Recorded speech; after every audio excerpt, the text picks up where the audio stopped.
Sir, दूसरा, अगर हम देखें मुल्क के अंदर भी तो बयानात की हद तक तो हम देख रहे हैं एक तहरीक मौजूद है, मगर अमली तौर पर ऐसी कोई बड़ी अवामी मज़ाहमत सामने नहीं आ सकी जो हुकूमत के लिए परेशान कुन साबित हो सके। अब अगर हम देखें तहरीक तहफ़्फ़ुज़ आइन के तहत अपोजिशन की कौमी कॉन्फ्रेंस होने जा रही है, आपके ख्याल में अगर अपोजिशन वाकई मुत्तहिद हो जाए तो क्या कोई ऐसी तहरीक जन्म ले सकती है जो हुकूमत को चैलेंज दे सके? देखिए, ऐसे कोई प्रिडिक्शंस कभी भी नहीं आप बना सकते कि ऐसे मूवमेंट बनेगी नहीं बनेगी। मूवमेंट्स जब बनती हैं तो कई अवामल होते हैं, कई टाइम लगता है और होता है, पर ये छोटी छोटी चीजें जो होती हैं इन्हीं से, इन कतरों से बारिश आती है। लेकिन ये कोई कंप्यूटर का खेल नहीं है कि आप कहें कि ये मैंने दबा दिया तो ऐसे मूवमेंट पैदा हो जाएगी। ऐसे नहीं होता। पर एक सिचुएशन गवर्नमेंट के लिए बनी तो हुई है। देखिए ना, आप इमरान खान का क्या करेंगे? 2 साल में 3 साल में इलेक्शन तो होने हैं, फिर आप क्या करेंगे? फिर फॉर्म 47 का जादू चलाएंगे, फिर वही चीज होगी। प्रोलॉन्ग टेंशन की मुतहम्मिल कोई हुकूमत नहीं हो सकती। फिर और बात है, आपके पास केजीबी हो, आपके पास एनकेवीडी हो, और उसके वो जो है वो एक खास कॉन्टेक्स्ट होता है, या तो वो हो, फिर तो ठीक है बात। तो फिर सर क्या ऐसे हमारे जैसे तो फिर आपके ख्याल में क्या हल निकल सकता है? क्योंकि अभी तो ऐसे ही लग रहा है दोनों तरफ से कि बस ना इधर कोई पीछे हटने को तैयार है, ना दूसरी पार्टी पीछे हटने को तैयार है, कोई एक कदम पीछे जाने को तैयार नहीं है। एक स्टैग्नेट सिचुएशन बनी है। समझदारी प्रिवेल करनी चाहिए, समझदारी प्रिवेल करनी चाहिए दोनों तरफ से। पीटीआई के लिए भी तो मुश्किल चीज है ना, जो लीडर अंदर है, कई लोग जो हैं जेलों की वो जो है सेंटेंसेस काट रहे हैं, मुकदमात चल रहे हैं, दबाव है, सप्रेशन है। तो पीटीआई के लिए ये आइडियल मिसाली सूरत हाल तो नहीं है। कुछ यहां से सोच विचार करना चाहिए कि किन चीजों से हम परहेज कर सकते हैं।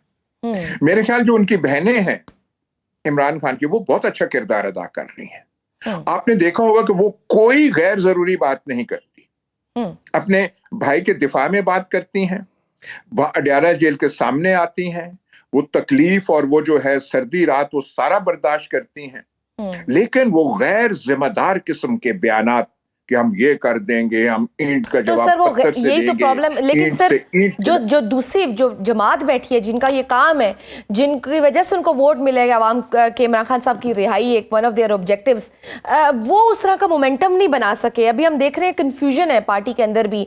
जो मेन लीडरशिप है वो मुफाहमत की बात कर रही है, वो नहीं चाहती कि कन्फ्रंटेशन हो। लेकिन हम सूबाई जो उनकी लीडरशिप हम देख रहे हैं तो वो तो वही बातें हो रही हैं, कफन बांध के आएंगे, आज़ादी लेकर जाएंगे, इस्लामाबाद पे चढ़ाई कर देंगे, वज़ीर आज़म हाउस पे चढ़ाई कर देंगे। इस तरह के बयानात वुड दे हेल्प कोई उनको अपने ऑब्जेक्टिव्स अचीव करने में?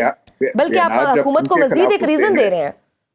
देखिए, वो जो जिस सूबे की आप बात कर रही हैं वहां का एक मखसूस माहौल है, वहां के लोग जो हैं उनका एक मखसूस मिजाज है, वहां उनका ये उनकी थर्ड हुकूमत है। वहां पे जो हमारे मखसूस कैदी है उनकी मकबूलियत बहुत ज्यादा है और उसकी बहुत सारी वजूहात हैं। तो वो जो वहां के लोग हैं एक जबान में बोलते हैं, गुफ्तगू करते हैं।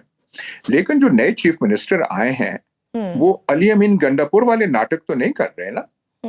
कोई वहां से चढ़ाई जो है इस्लामाबाद पे या जो नवंबर 26 या ऐसी तो कोई चीज नहीं हुई। वो नौजवान आदमी लेकिन अभी रिसेंटली उनका बयान थोड़ा मिलता जुलता आया था वैसे सर, के सर पे कफन बांध के निकलेंगे। नहीं, पर एक बात सुने, एक सूबे का वो चीफ मिनिस्टर है, वो अपने लीडर को मिलना चाहता है 8-9 बार 7-8 बार वो वहां पे अडयाला जेल के बाहर बैठा रहे, उसे मुलाकात कराने में क्या खर्च है, क्या मुजायका है, प्रॉब्लम क्या होगी? अगर वो मिल लेते हैं उससे तो टेम्परेचर लोअर होगा। एग्जैक्टली और हुकूमत को इससे डर क्या है? अगर मतलब if everything is under control तो मिलने दें, इनको भी मिलने दें, उनको भी मिलने दें। लेकिन हुकूमत की जानिब से तो वाज़ेह सर इशारे दिए जा चुके हैं। देखिए ना, आप जो तासुर फिर खुद पैदा कर रहे हैं कि हर चीज कंट्रोल में नहीं है, कि हम छोटी छोटी चीजों से घबरा रहे हैं।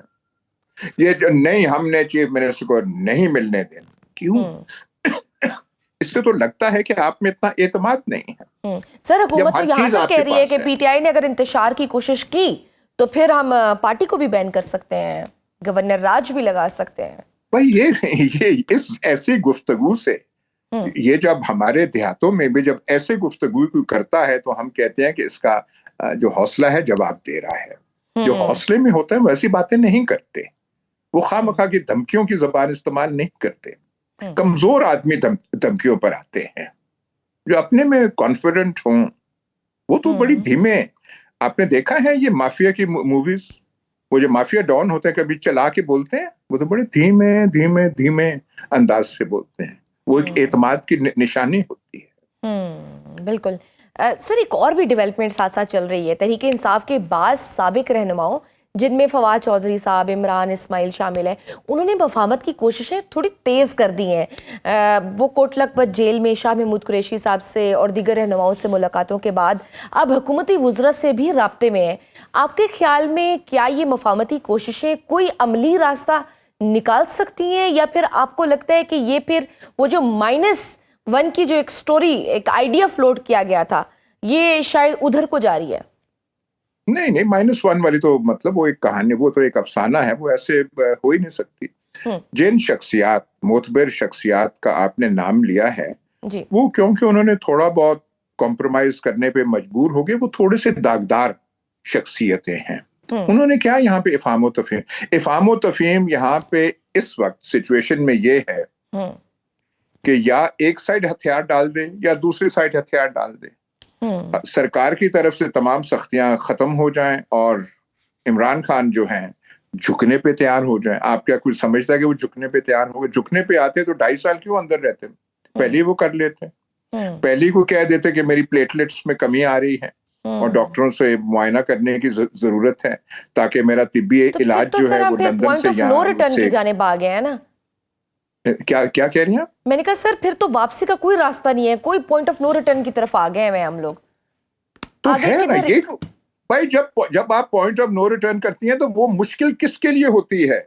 जमात तो सह रही है, पीटीआई ने और क्या सहना है? उसके साथ जो होना था ये पिछले 2 सालों में हो चुका है, उससे ज्यादा तो आप कुछ कर नहीं सकते। नुकसान तो हुकूमत को हो रहा है। भाई देखिए, हमारा प्रॉब्लम सिर्फ इमरान खान एक प्रॉब्लम है, पर केपीके में प्रॉब्लम नहीं है, बलूचिस्तान में प्रॉब्लम नहीं है। मईशत क्या आप समझते हैं कि ठीक है? ग्रोथ हो रही है, जॉब्स क्रिएट हो रही हैं, गरीबों की भलाई हो रही है, ये आप क्या वाकई समझते? मतलब हमारे रियासती मशीनरी को, रियासत को क्या लान तान की जबान से लोग नहीं करते, तज्जिया नहीं करते कि ये नहीं है, वो नहीं है, फलाना चीज नहीं है, वहां पे कोई ध्यान नहीं है। क्या क्या जो है? हाँ, सर, ये उनको यू थिंक ये रियलाइजेशन है? क्योंकि अब जिस तरह हम देख रहे हैं, फैज़ हमीद साहब को सज़ा सुनाई गई है और जिस तरह से कहा जा रहा है कि इदारे की जानिब से ये खुद एहतसाबी की मिसाल करार दी जा रही है। मुबसरीन ये भी कह रहे हैं और it's just written on the wall कि फैज़ हमीद को सज़ा हो सकती है तो फिर 9 मई और दीगर मामलात में ये चार्जशीट आगे चलकर इमरान खान पर भी लागू हो सकती है। अब आपको लगता है मतलब हालात मजीद खराब ही हो रहे हैं? ये रियलाइजेशन बात करके इमरान खान पर हो सकती है जी। इमरान खान पर क्या चीज लागू नहीं हो चुकी है?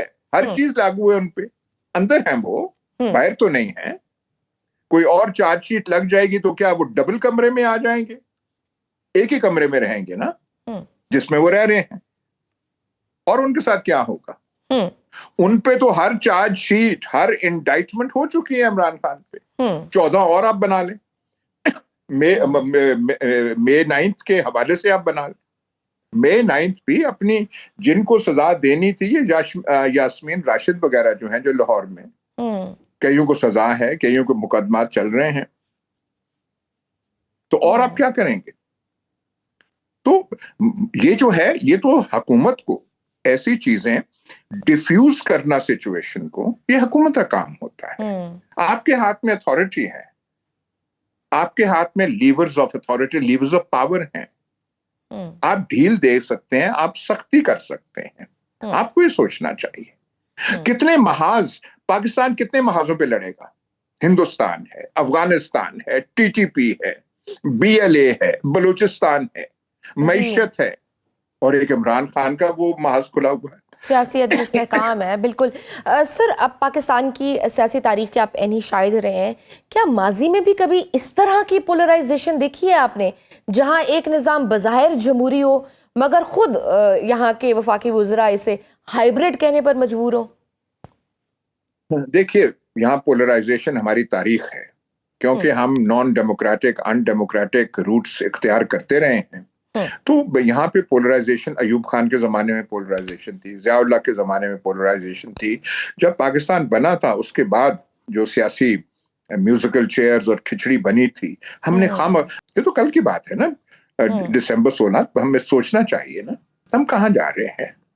पहले फैसला कर लें कि यहाँ पे सीखने वाले, तो बस पहले ये हम नहीं फैसला कर पा रहे कि यहाँ पे हुक्म चलाना किसने है। हम सिंगापुर बन गए, हम कोरिया साउथ कोरिया बन गए हों, फिर तो ठीक है। क्या हमने अपनी हालत कर ली है इस मुल्क की, और फिर वो हम आजमाई जा रहे हैं वही तरीके कि नहीं, जबरदस्ती, सख्ती, दबा दें, आइन नहीं, आइन में नहीं है, आइन वही गलतियां बार बार रिपीट किए जा रहे हैं। बिल्कुल ठीक।